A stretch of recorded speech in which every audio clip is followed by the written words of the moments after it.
Thabit rahimahullah seorang yang sederhana di kota Kufa di Irak dan tidak terlalu dikenal pada saat itu. Tapi dia termasuk orang yang bertakwa kepada Allah Subhanahu wa taala, orangnya miskin. Dia jalan di salah satu jalan di Kufa, dia lewati satu kebun apel. Kemudian ada apel yang jatuh dari kebun itu karena matang, jatuh di depan dia. Dia berpikir bahwasanya kebun apel ini, ya apel ini jatuh di jalan, mungkin sudah halal buat saya. Dia ambil sama dia makan. Sementara dia mengunyah dan sudah habis setengah apel itu, tiba-tiba dia berpikir, halalkah untuk saya ini? Bagaimana bisa saya tiba-tiba mengambil yang walaupun jatuh di jalan tanpa izin pemiliknya? Maka dia berhenti makan, sisa mulutnya dibuang. Ada yang sudah tertelan, ada yang dibuang, ada yang masih tersisa setengah di tangannya. Lalu dia segera dengan ketakutan masuk ke dalam kebun tersebut mencari.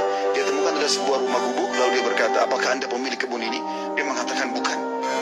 Pemilik kebun ini jaraknya 1 hari dari sini. Kata pemilik orang penjaga kebunnya, kenapa? Dia bilang, saya tadi mendapatkan apel jatuh di sini, kemudian saya makan setengahnya. Saya pikir kalau jatuh di jalan mungkin halal buat saya, tapi tiba-tiba saya ketakutan sekali, takut Allah hisab dengan apel ini. Tolong Anda halalkan.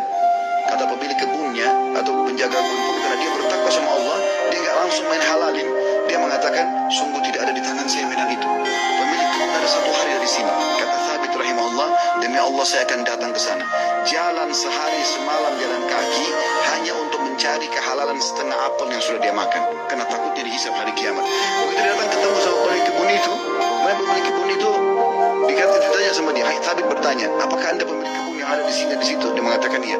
Dia bilang, saya jauh-jauh datang sehari semalam perjalanan karena kemarin kejadiannya begini. Saya temukan ada apel jatuh satu dari pohon Anda di jalanan, lalu saya memakannya karena saya lapar.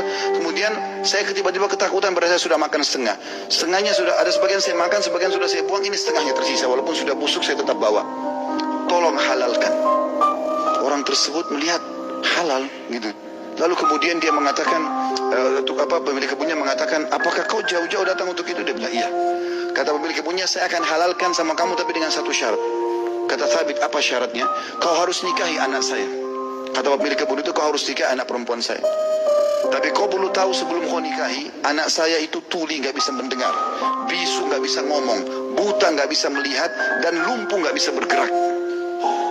Kata Thabit rahimahullah, dalam kisah ini saya pun berpikir pada saat itu, kalau memang untuk menghalalkan setengah apel yang saya makan dan saya lepas hisab hari kiamat dengan cara menikahi wanita yang buta, tuli, ya bisu, juga lumpuh ini, maka saya akan melakukannya.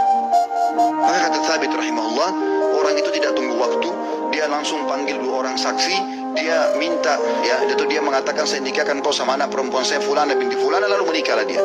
Kata Thabit, lalu saya disuruh masuk ke ruangan untuk bertemu dengan istri saya. Terjadi sesuatu yang unik, begitu saya masuk ke dalam kamar tersebut, kamar itu sangat indah dan bersih. Lalu saya mengatakan, Assalamualaikum warahmatullahi wabarakatuh. Saya kaget, istri saya menjawab salam. Bukankah tadi dikatakan dia bisu? Kemudian saya mendekati dia, kemudian saya mengulurkan tangan saya, dia mengulurkan tangannya untuk menjamah tangan saya. Bukankah tadi ayahnya mengatakan dia adalah orang yang lumpuh? Kemudian pada saat saya salam, dia menjawab, berarti dia mendengarnya, berarti dia bukan tuli.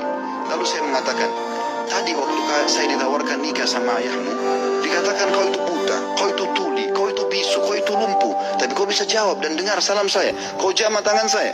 Bagaimana penjelasannya? Kata perempuan tersebut, benar perkataan ayah saya. Mata saya memang buta karena selama ini saya belum pernah melihat sesuatu yang haram. Saya buta dari yang haram. Telinga saya tuli dari sesuatu yang haram, karena sampai detik ini belum pernah telinga saya dengar yang haram. Lisan saya bisu dari sesuatu yang haram, karena tidak pernah saya ucapkan kecuali yang halal atau yang boleh saja. Dan tubuh saya tidak pernah tersentuh kecuali yang halal. Dan ayahku memilihmu sebagai suamiku karena kau telah takut kepada Allah dan meninggalkan yang haram. Apa yang terlihat teman-teman? Kata Thabit, saya pada saat membuka tirai penutup wajah perempuan tersebut, saya temukan perempuan itu orang yang paling cantik, orang yang paling salihah, bahkan menghafal kitabullah. Dan subhanallah, dari keberkahan pernikahan yang meninggalkan yang haram itu, lahir seorang ulama muslimin, Abu Hanifah rahimahullah, salah satu ulama dari 4 madhab yang hampir seluruh Eropa, Turki, bahkan India dan Pakistan menggunakan madhabnya. Lahir dari seorang Thabit, masyarakat biasa yang meninggalkan sepotong apel yang haram.